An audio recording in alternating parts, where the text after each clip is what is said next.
Welcome to Coming to New England. My name is Taylor Capalbo, and my guest today is my mom. Thank you for being here. You're welcome. So what's your full name? My full name is Lee Ann Capalbo. When and where were you born? I was born in Torrington, Connecticut in 1959. And why did your parents select this name for you? My name is spelled like a man. It's L-E-E instead of L-E-I-G-H. So they chose my name because Lee Merriweather, spelled the same way, won Miss America when my mom was pregnant with me. So they named me after her. Okay. What is your earliest childhood memory? I come from a family of 8 brothers and sisters, and I used to like to have the night before Christmas read to me every night, Christmas or otherwise.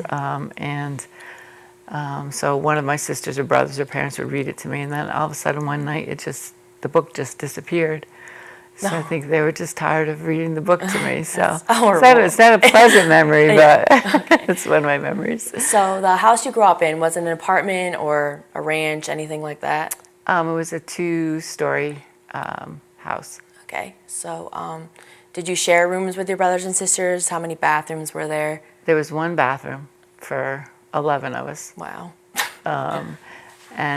We shared bedrooms, and my 2 older sisters shared a bedroom together, and my 2 older brothers. Myself and my brother and one of my sisters shared a bedroom for a long time growing up. Okay. So did you have like TVs or telephones within the house? Yeah, we had 1 yellow telephone on the wall, and we had a 1 black and white TV. So describe a typical family dinner. We would just, all of us kind of just pitched in to cook, and we, because there were so many of us, when the plate passed, you got what you had to make sure you got enough, otherwise it didn't come back around. Who was the oldest relative you remember as a child? The oldest relative I remember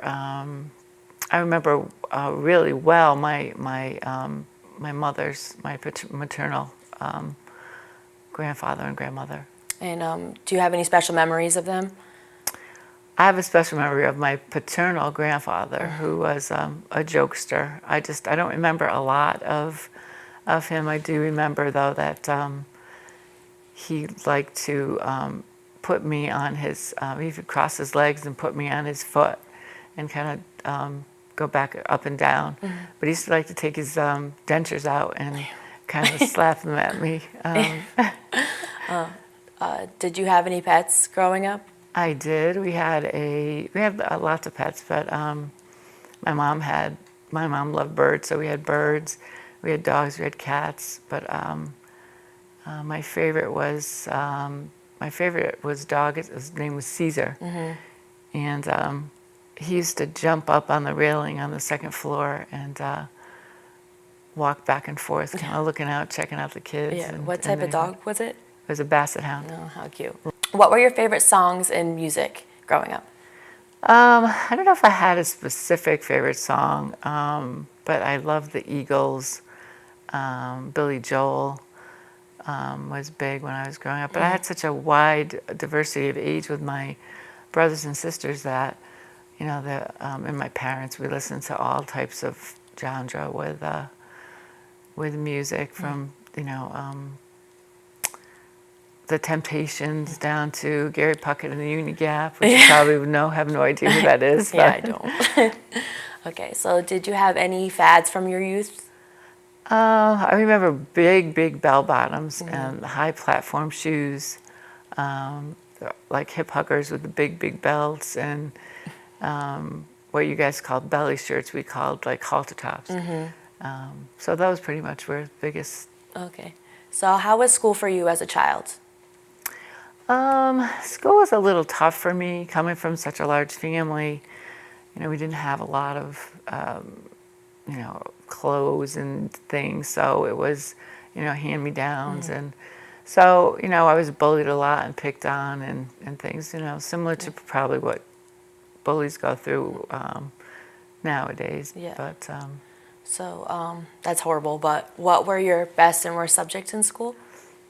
I think my worst subject was science. My best subject was reading. I love to read because reading can take you anywhere. So Right. it was, yeah, reading and writing was my favorite subjects. So since you grew up in Torrington, I'm assuming you went to Torrington schools, but did you attend college? I did. I went to Central Connecticut State College. It's a university now, but when I went, it was a state school. And what did you study?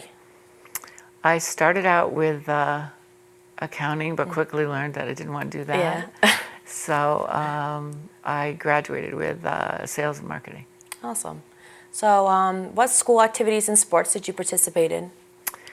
I played volleyball and softball. Softball was my favorite, though.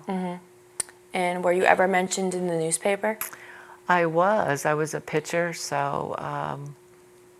growing up in a small town, I was I was in the paper a lot. So who taught you how to play softball?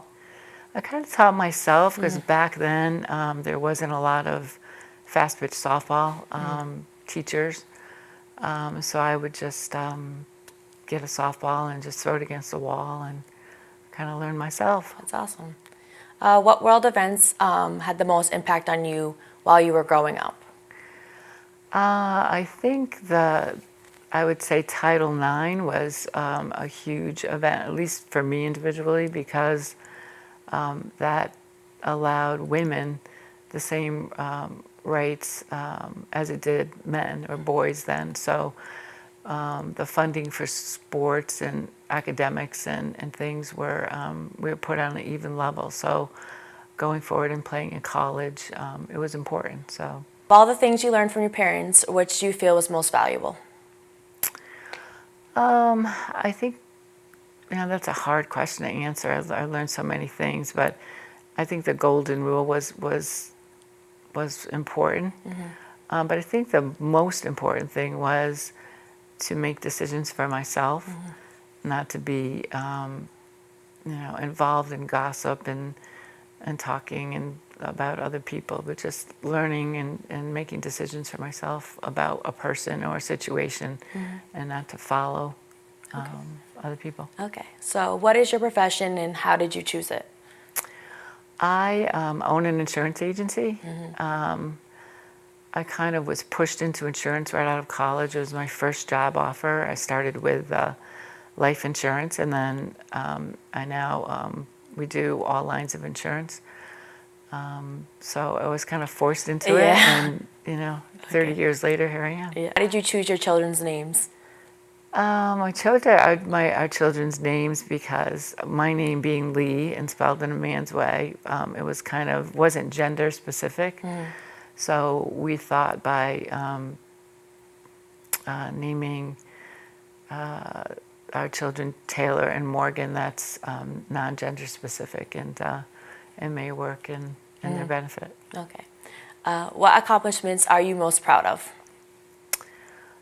I think a couple. I've raised, or I have two beautiful children that are good, kind people, and I'm proud of the business that I have as a woman business owner. Coming from the background that I have, I think that I'm proud to be where I am. Yeah. Okay. So how is the world different from what it was like when you were a child? I think the biggest thing is the internet, and as I said before, we had one telephone and a television in our house. With everything with phones and the internet, I mean, you can find everything on your phone. You can take pictures, and it's just a whole different world. So the last question, how would you define the American dream? I think the American dream is if you're honest and you work hard, you can fulfill your dreams, whatever those are. Okay. So it's been my pleasure to interview you today. Thank you for being here. This is Taylor Capalbo, and you have been watching Coming to New England.